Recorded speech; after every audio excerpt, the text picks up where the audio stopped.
Pasión de nuestro Señor Jesucristo según San Mateo.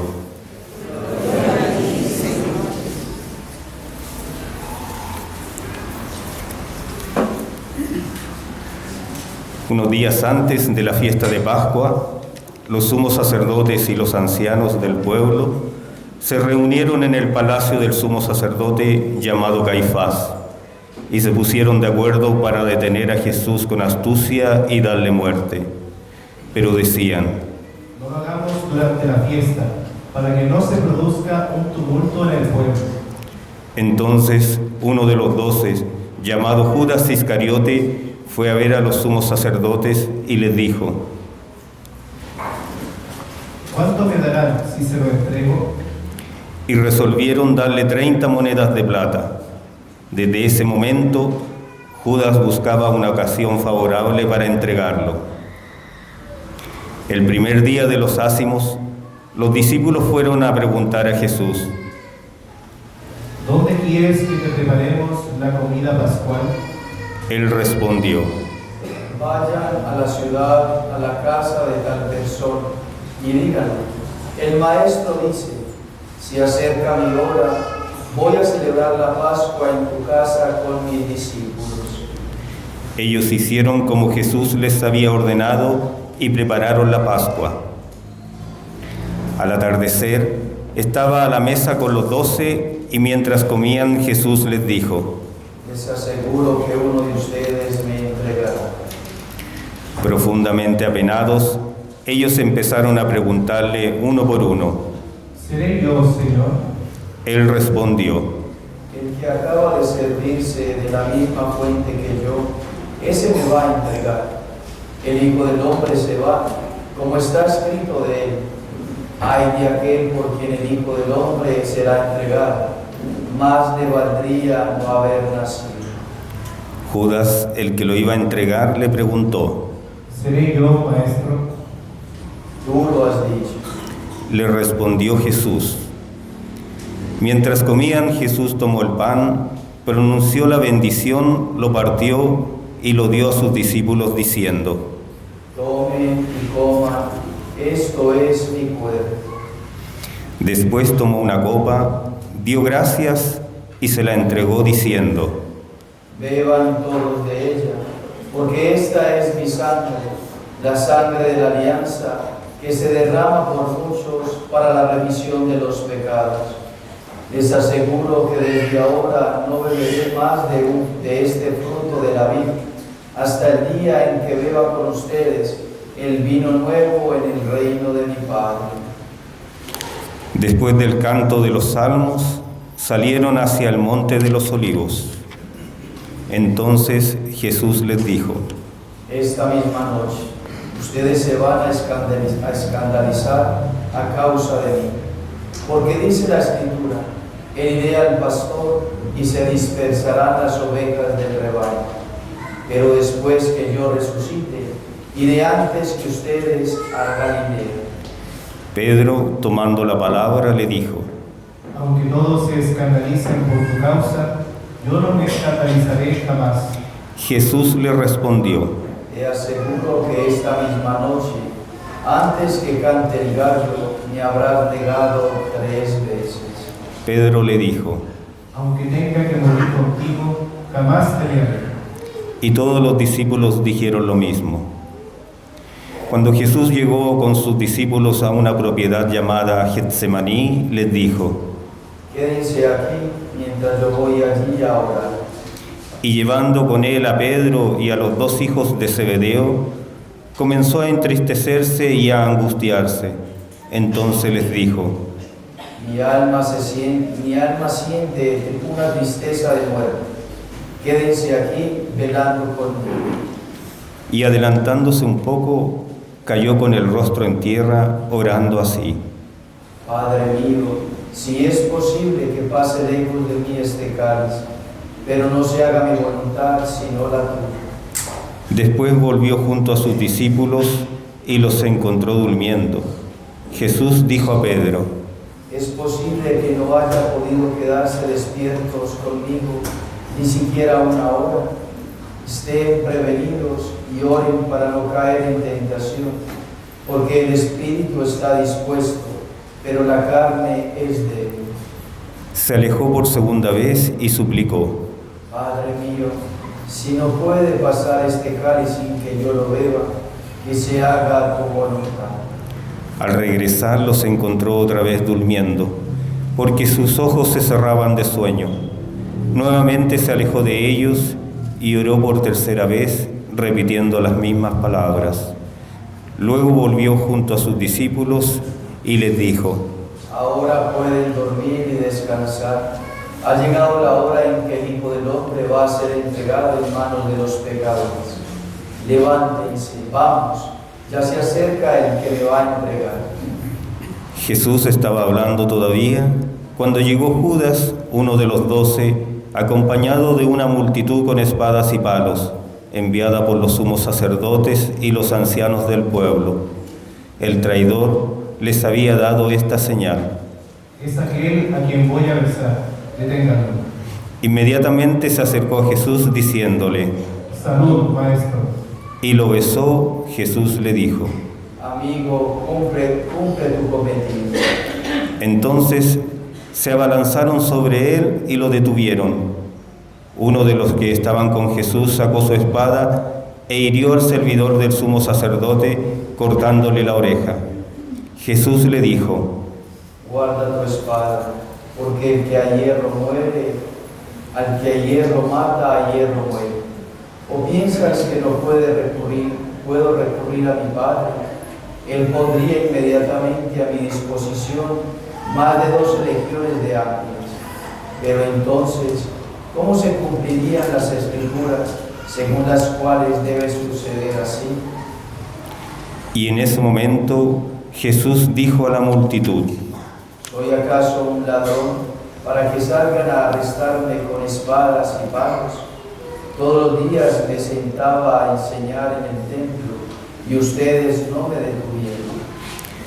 Todo esto sucedió para que se cumpliera lo que escribieron los profetas. Entonces todos los discípulos lo abandonaron y huyeron. Los que habían arrestado a Jesús lo condujeron a la casa del sumo sacerdote Caifás, donde se habían reunido los escribas y los ancianos. Pedro lo siguió de lejos hasta el palacio del sumo sacerdote. Entró y se sentó con los servidores para ver cómo terminaba todo. Los sumos sacerdotes y todo el Sanedrín buscaban un falso testimonio contra Jesús para poder condenarlo a muerte, pero no lo encontraron, a pesar de haberse presentado numerosos testigos falsos. Finalmente se presentaron 2 que declararon: Este hombre dijo: yo puedo destruir el templo de Dios y reconstruirlo en 3 días.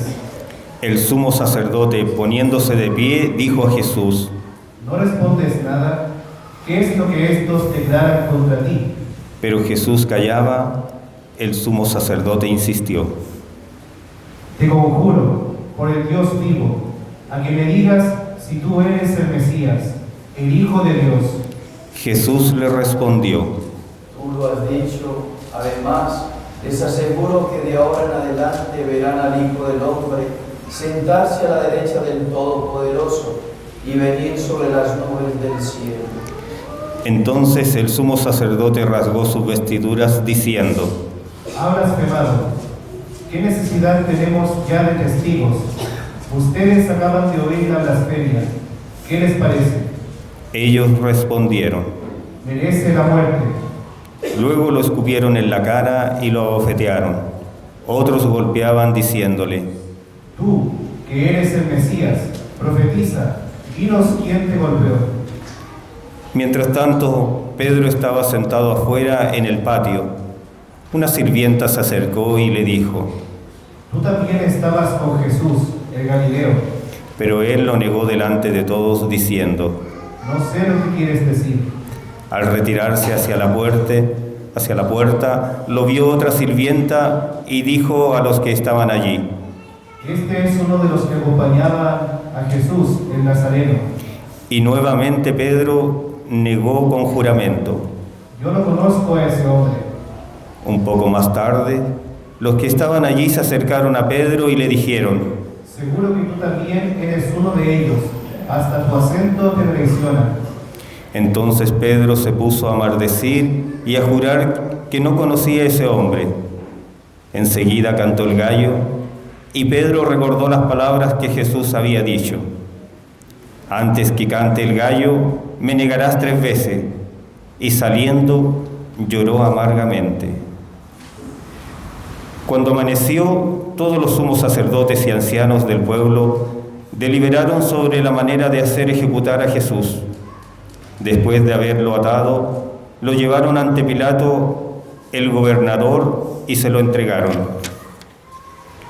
Judas, el que lo entregó, viendo que Jesús había sido condenado, lleno de remordimiento, devolvió las 30 monedas de plata a los sumos sacerdotes y a los ancianos, diciendo: He pecado, entregando sangre inocente.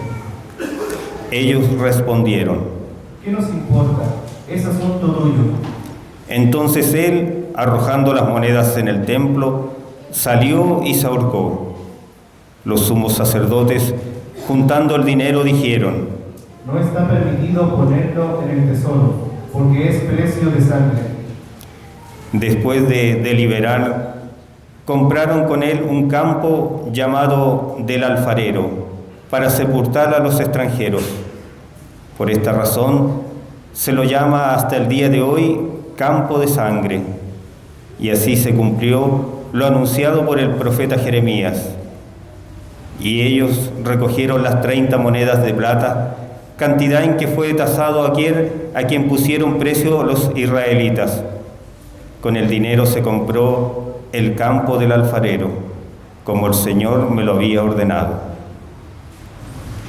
Jesús compareció ante el gobernador y éste le preguntó: ¿Eres tú el rey de los judíos? Él respondió: Tú lo dices.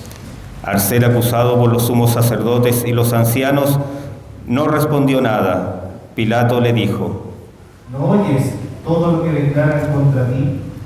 Jesús no respondió a ninguna de sus preguntas, y esto dejó muy admirado al gobernador. En cada fiesta, el gobernador acostumbraba a poner en libertad a un preso a elección del pueblo. Había entonces uno famoso, llamado Jesús Barrabás. Pilato preguntó al pueblo que estaba reunido: ¿A quién quieren que ponga en libertad? ¿A Jesús Barrabás o a Jesús llamado el Mesías? Él sabía bien que lo habían entregado por envidia. Mientras estaba sentado en el tribunal, su mujer le mandó decir: No te mezcles en el asunto de ese justo, porque hoy por su causa tuve un sueño que me hizo sufrir mucho. Mientras tanto, los sumos sacerdotes y los ancianos convencieron a la multitud que pidiera la libertad de Barrabás y la muerte de Jesús. Tomando de nuevo la palabra, el gobernador les preguntó: ¿A cuál de los dos quieren que ponga en libertad? Ellos respondieron: A Barrabás. Pilato continuó: ¿Y qué haré con Jesús, llamado el Mesías? Todos respondieron. Que sea crucificado. Él insistió, ¿Qué mal ha hecho? pero ellos gritaban cada vez más fuerte. Que sea crucificado.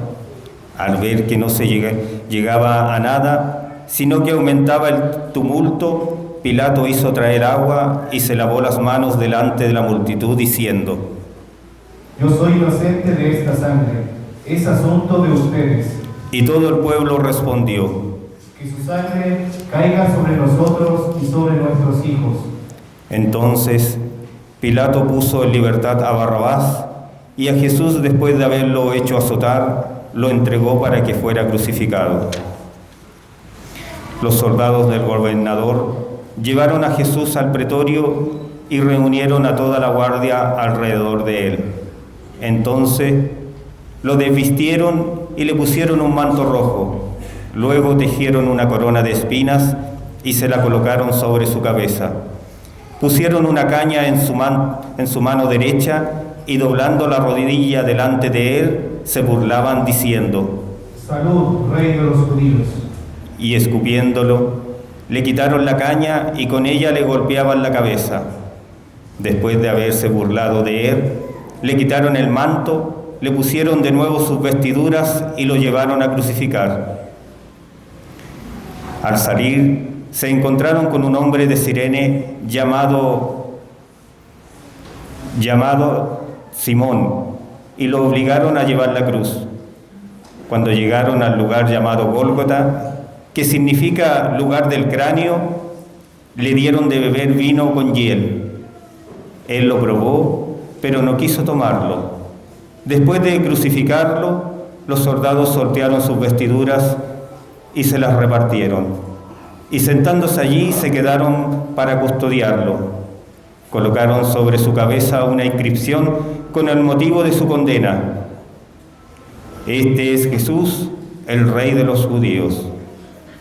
Al mismo tiempo, fueron crucificados con él 2 bandidos, uno a su derecha y el otro a su izquierda. Los que pasaban lo insultaban y moviendo la cabeza decían: Tú, que destruyes el templo y en 3 días lo vuelves a edificar, sálvate a ti mismo, si eres hijo de Dios, y baja de la cruz. De la misma manera, los sumos sacerdotes, junto con los escribas y los ancianos, se burlaban diciendo: Ha salvado a otros y no puede salvarse a sí mismo. Es Rey de Israel, que baje ahora de la cruz y creeremos en él. Ha confiado en Dios, que él lo libre ahora si lo ama, ya que él dijo: Yo soy hijo de Dios. También lo insultaban los bandidos crucificados con él. Desde el mediodía hasta las 3 de la tarde, las tinieblas cubrieron toda la región. Hacia las 3 de la tarde, Jesús exclamó en alta voz: Elí, Elí, lema sabactani. que significa: Dios mío, ¿por qué me has abandonado? Algunos de los que se encontraban allí al oírlo dijeron: Está llamando a Elías. Enseguida, uno de ellos corrió a tomar una esponja, la empapó en vinagre y poniéndola en la punta de una caña, le dio de beber. Pero los otros le decían: Espera, veamos si Elías viene a salvarnos. Entonces Jesús, clamando otra vez con voz potente, entregó su espíritu. Nos ponemos de rodillas.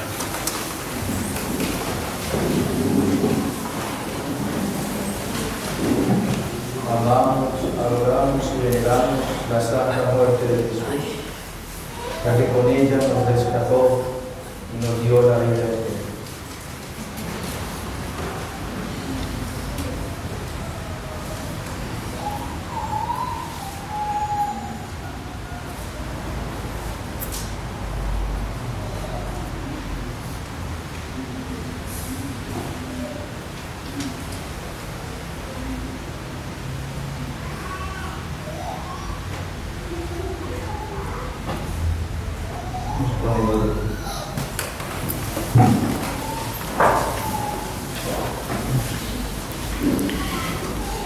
Inmediatamente el velo del templo se rasgó en 2, de arriba abajo la tierra tembló, las rocas se partieron y las tumbas se abrieron. Muchos cuerpos de santos que habían muerto resucitaron y salieron de las tumbas después que Jesús resucitó, entraron en la ciudad santa y se aparecieron a mucha gente.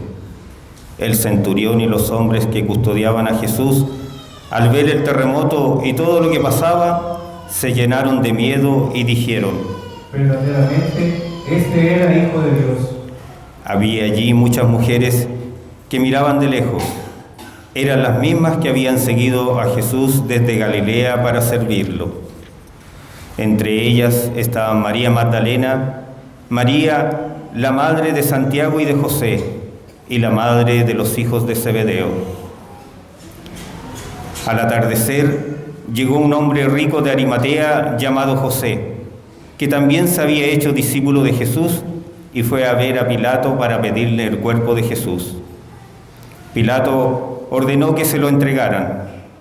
Entonces José tomó el cuerpo, lo envolvió en una sábana limpia y lo depositó en un sepulcro nuevo que se había hecho cavar en la roca.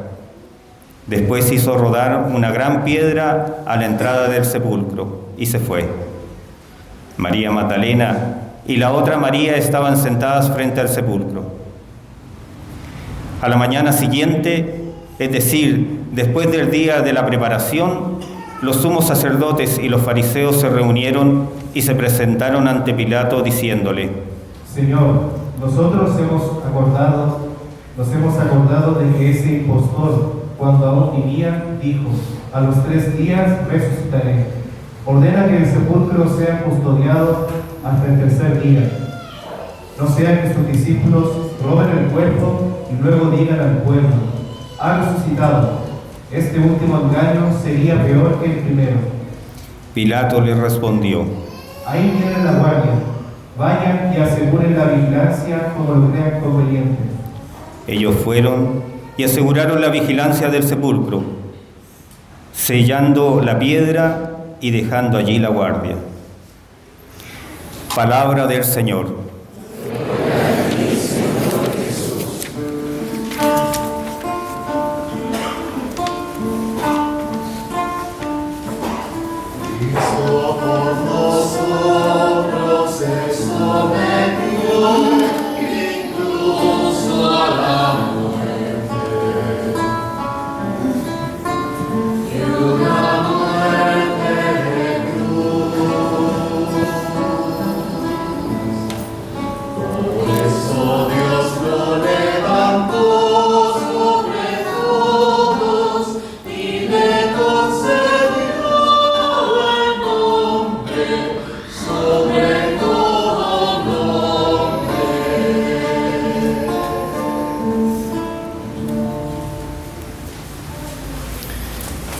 Queridos hermanos, la Iglesia pone en el centro del año litúrgico la Pascua, pero para muchos la Pascua es quizá solamente el día de la resurrección, la vigilia pascual o el domingo de resurrección, pero la Pascua es precisamente pasar de un estado a otro, pasar de una cosa a otra.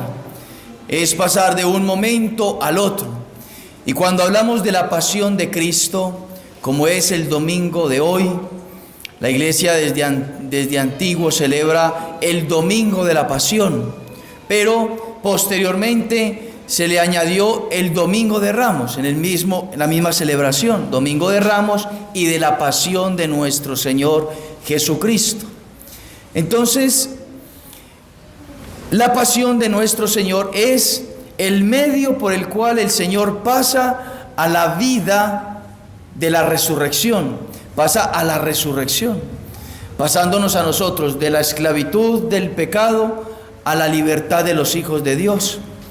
Eso es lo que celebramos hoy, por eso escuchamos el Evangelio largo, siempre se escucha o el del Evangelio según San Mateo, o de según San Marcos, o según San Lucas, según el ciclo, pero siempre se escucha la pasión, toda completa, para podernos introducir en el misterio de nuestra redención, que es el centro de nuestra fe. Celebramos, actualizamos el centro de nuestra fe. Y entonces tenemos nosotros que adentrarnos precisamente al misterio del dolor de Cristo, porque es precisamente el tesoro que nos trajo la salvación, que nos trajo la redención. Y entonces hay que entender la resurrección, porque Jesucristo verdaderamente resucitó a través de la muerte y de la pasión. Hay que entenderlo de esa manera.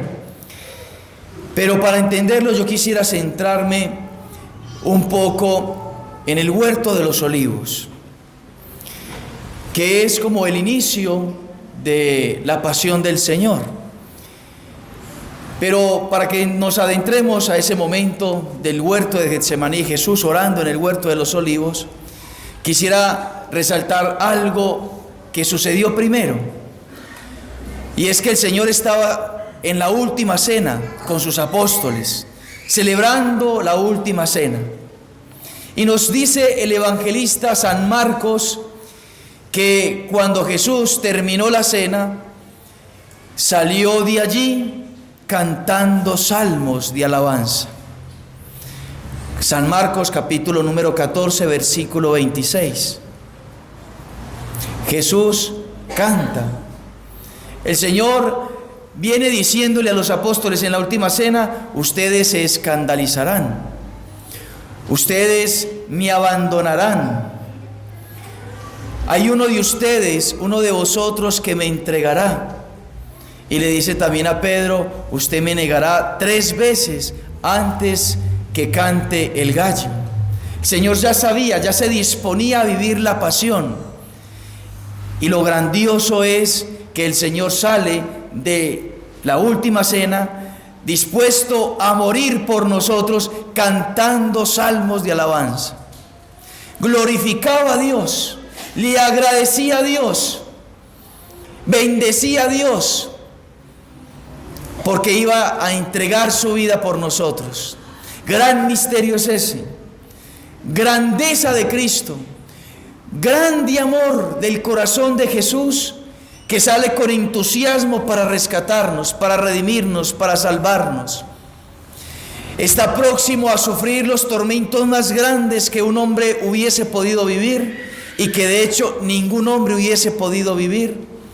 Y entonces Él canta y salta de júbilo.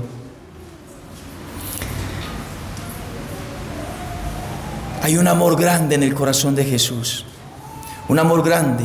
Había un anhelo profundo, unas ansias grandísimas para que llegara el momento de Él entregarse totalmente, de abandonarse totalmente y ofrecer su vida, su sangre por cada uno de nosotros.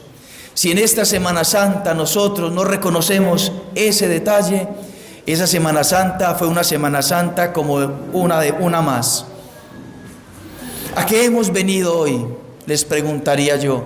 ¿A qué hemos venido? Hemos venido a encontrarnos con el amor que se nos quiere dar y donar. Hemos querido a contemplar la pasión de Cristo, del hombre y Dios que se entregó en la cruz por nosotros. ¿O hemos venido tan solo a vivir un domingo del año? Porque mi familia lo ha vivido durante mucho tiempo. He venido tan solo a recibir un ramo que en sí mismo es insignificante para abandonar y dejar al que murió en la cruz por mí. Vivir la Semana Santa e iniciar el misterio de la pasión del Señor hoy tiene que despertar en nuestro corazón vivos sentimientos de compasión y de agradecimiento. Porque Jesucristo salió contento a entregar su vida, y no de cualquier manera, con los amargos dolores de la pasión. Y lo hizo con entereza, porque usted vale lo que vale la vida de Cristo. Dios mío, usted vale lo que vale la vida de Cristo. ¿Acaso no lo podemos entender? Somos tan duros de corazón, somos tan cerrados de mente, que no podemos entender que valemos lo que vale la vida de Cristo. Porque para eso ha venido. Para eso la iglesia hoy se reúne toda entera en los confines de la tierra para celebrar la pasión del Señor, iniciarla y terminar con la resurrección. Es verdad, el próximo domingo, pero es con el objetivo de que nosotros, compadecidos de su dolor, haya agradecimiento también de que, siendo nosotros insignificantes, siendo nosotros nada, valgamos lo que vale la vida de Cristo. Cristo no tiene sentido si no es con tu alma. La venida de Cristo no tiene sentido, la Semana Santa no tiene sentido si esos méritos de redención no se aplican a nuestra alma. Y entonces el Señor se adentra profundamente al huerto de los olivos, llama a los apóstoles para que estuvieran con Él. Más precisamente y más recogidamente llama a Pedro, a Santiago y a Juan, y les pide oren conmigo. Les necesito. Oren. Vivo, mi alma está estremecida, mi alma está perturbada. Y ya vamos a ver cuál es esa perturbación. Y tenemos que afirmar de que aquel que está en el huerto de los olivos es verdadero Dios y verdadero hombre. Eso quiere decir de que Jesucristo tenía un cuerpo como los apóstoles lo contemplaban, lo veían, lo palpaban.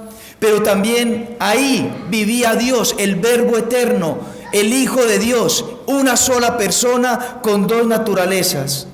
Y entonces, como Dios, sale entusiasmado, gritando y cantando, pero como hombre está viviendo los tormentos de la pasión, los tormentos del pecado. Y entonces en el huerto de los olivos, cuando más necesitaba de los apóstoles, dice el evangelista San Mateo, como lo acabamos de escuchar, todos los discípulos lo abandonaron. Todos los discípulos lo abandonaron. Momentos antes, San Pedro dijo: Maestro, yo quiero el ramo, Maestro, yo daré mi vida por ti. Y entonces el Señor le dice: Pedro, Simón, antes que cante el gallo 3 veces me has negado 3 veces. Días antes, San Juan y Santiago se van con su madre en secreto, en silencio, para donde Jesús, a decirle: Maestro, ¿nos puedes poner ahí uno a tu derecha y el otro a la izquierda, sin que los otros se den cuenta? Y los apóstoles, viendo lo que habían hecho ellos, se empezaron a empujar y a recriminar los unos a los otros. ¿Por qué Santiago y Juan habían hecho eso? Los descubrieron. Y nos dice el evangelista de que peleaban quién era el más, quién era el menos, quién era el mayor de los apóstoles, el más importante. Y entonces Jesús les pregunta: ¿ustedes beberán del cáliz que yo he de beber? ¿Ustedes beberán del cáliz que yo he de beber? Y entonces dicen ellos entusiasmados: claro que sí, lo beberemos. Pero el Señor, conociéndole sus corazones, les dice: lo beberán, pero todavía no, ustedes no están preparados, me abandonarán, me negarán. Se los reafirmó varias veces: ustedes me abandonarán, ustedes se quedarán dormidos ahí en el huerto de los olivos, le dijo a los 3. Y lastimosamente hoy la iglesia pasa por lo mismo. Hay gente que duerme, hay cristianos que duermen, están adormecidos en la fe. Piensan que la fe es vivir como católicos una vez al año, en Semana Santa. Piensan que vivir la fe es, o seguir o ser discípulos de Cristo es vivir cada domingo cuando me nace y cuando quiero ir a la Eucaristía. Mientras que Jesucristo dice: estén preparados, oren, porque el cuerpo es frágil, el espíritu es frágil.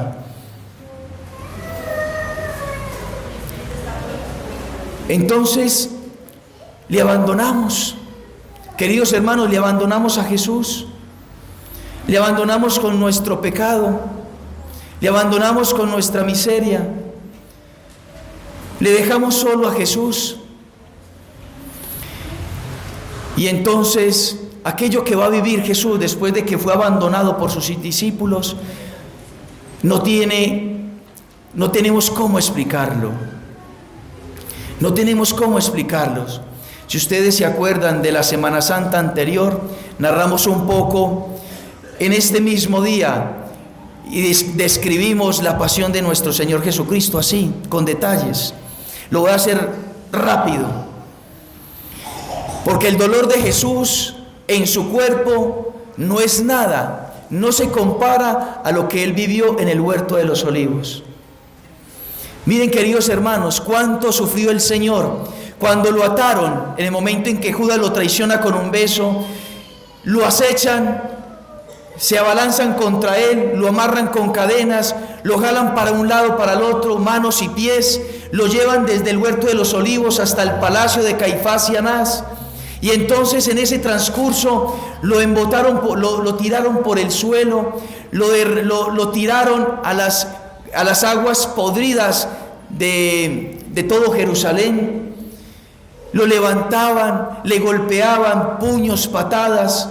Llegaron donde Caifás, lo entrevistaron y entonces ahí en ese diálogo le golpean de tal manera que le quiebran uno de sus pómulos, su ojo queda inmediatamente hinchado y morado, despreciado. Después se lo presentan ante Pilatos, se lo presentan a la turba, a la gente, al pueblo, y Cristo escucha, sus oídos escuchan ese mismo pueblo que le narraba y que le aclamaba como bendito el que viene en el nombre del Señor. Escucha de esos labios: crucifícale, crucifícale. Poncio Pilato, para no crucificarlo, se lava las manos, los manda a azotar, y según los místicos, 5,000 azotes, más de 5,000 azotes, recibió el cuerpo de nuestro Señor.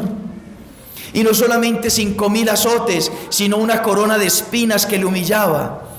Y no solamente eso, le cargan con una cruz pesadísima en su hombro, en la cual va a ser crucificado. Y desde el palacio de Pilatos hasta el Calvario, Cristo cargando con la cruz, con sus rodillas peladas, con sus plantas peladas, sangrando, todo su cuerpo sangrando, con fiebre altísima, con sed, deshidratado, sin fuerzas y con un amor gigante con cada uno de nosotros. El Señor llega al Calvario y allí se postra, se entrega, se acuesta en la cruz, extiende sus manos y los verdugos cogen clavos grandísimos, traspasan sus manos, sus pies, le levantan y durante 3 horas, durante 3 largas horas, nuestro Señor agoniza. Hasta que dice: Padre, todo se ha cumplido. ¿Qué se cumplió? Me he derramado, me he entregado, lo he dado todo, todo por mi hijo, por mi hija, todo lo he entregado. Y dice el evangelista que cuando dijo eso, expiró. Queridos hermanos, eso no se compara con el dolor y el sufrimiento de Cristo, del cual vivió allá en el huerto de los olivos. Porque en el huerto de los olivos el Señor, verdadero Dios y verdadero hombre, le tocó cargar con todo el pecado de la humanidad, de tal manera que cuando empezó a contemplar el pecado de Adán y Eva, su rebelión, su soberbia, queriendo despreciarle al Padre, a Caín en su fratricidio, asesinando a su hermano Abel, los pecados de Sodoma y Gomorra, las infidelidades del pueblo de Israel durante la época en el desierto, todos los pueblos paganos que se habían ido, como dice San Pablo, en contra de la ley natural e en contra del Creador. A Cristo le tocó sufrir, asumir, cargar con todos los pecados del Antiguo Testamento, de todo el género humano, de ahí para atrás. Y no solamente eso, sino en el presente, la arrogancia, la soberbia, la dureza de corazón de personas como Caifás, Anás, Pilatos, Herodes y de todas las personas que estaban presentes. Y no solamente eso, de sus amigos, el pecado de Judas, el pecado de Pedro, de sus amigos que le abandonaron, le dejaron solo. Y no solamente eso, cuando ya viene la fundación de la iglesia, el sufrimiento doloroso que padeció el cuerpo de Cristo en los martirios, persecuciones de los judíos, persecuciones de los romanos, persecuciones a lo largo de los siglos, por llegar no más a la persecución de los ingleses contra la iglesia de Cristo, de los comunistas contra la iglesia de Cristo, la Revolución Francesa contra la iglesia de Cristo, y todos los pecados de la humanidad, adulterio, fornicación, métodos anticonceptivos, cerrándonos a la natalidad, a la vida, al aborto, pecados de odio, de resentimiento, de venganza, de maltrato, de rebeldía, de desobediencia, de odio. Todos los pecados de la humanidad y todos los pecados nuestros, Cristo cargándolos ahí en el huerto de los olivos. Y era tan grande el dolor que su cuerpo estaba que explotaba. y empezó a sudar sangre y sus ojos empezaron a derramar lágrimas de sangre. Queridos hermanos, si no nos compadecemos de ese amor tan grande, ¿de qué nos vamos a compadecer? Pero me atrevo a citar para terminar a un cardenal, a un obispo de Estados Unidos, Fulton Sheen, venerable, camino a los altares como santo. Unas décadas atrás, 30, 40 años, dice Fulton Sheen, el hombre contemporáneo, y lo podemos afirmar con toda seguridad en el hombre de hoy, como decía Fulton Sheen, el hombre contemporáneo está dispuesto a compadecerse del sufrimiento de los animales. Hoy el hombre se compadece del sufrimiento de un gato, de un cachorro, de un chimpancé, de un león. ¿Y cuántas razas, cuántos animalitos están en vía de extinción, y hay cuánto movimiento en el mundo, y gente que sale a las calles a llorar la muerte de sus mascotas? El hombre se compadece del animal, pero poco, dice Fulton Sheen, se compadece ya del dolor de su prójimo. Del dolor de su prójimo. Usted se compadece del dolor del prójimo. Usted sufre porque la otra persona, el vecino, el amigo, está sufriendo. Usted hace todo lo posible por menguar, disminuir el dolor de la persona que tiene alrededor. Pero vayamos más al fondo. Dice Fulton Sheen, el hombre de hoy no se compadece del dolor de su Salvador. Y eso es lo más trágico en la historia de la humanidad. No compadecernos del dolor de Cristo. Queridos hermanos, para que esta Semana Santa tenga sentido, compadezcámonos de aquel que murió en la cruz por nosotros, y no le abandonemos, no le abandonemos, no le abandonemos. Estemos con Él, caminemos con Él, muramos con Él a nuestro pecado, buscamos el sacramento de la confesión, propongámonos a ser personas de oración, personas de bien, personas que buscan la santidad, personas que renuncian a todo el pecado para poder estar con Cristo y resucitar con Cristo. Que la Virgen Santísima, que acompañó a su Hijo desde el primer instante, nos dé a nosotros la gracia, la fuerza. Ella que estuvo siempre al pie de su Hijo y al pie de la cruz, nos conceda a nosotros la gracia, la valentía de permanecer con Cristo, de renunciar a todo pecado, para, confesándonos, estar orando y unidos a Cristo. Que así sea.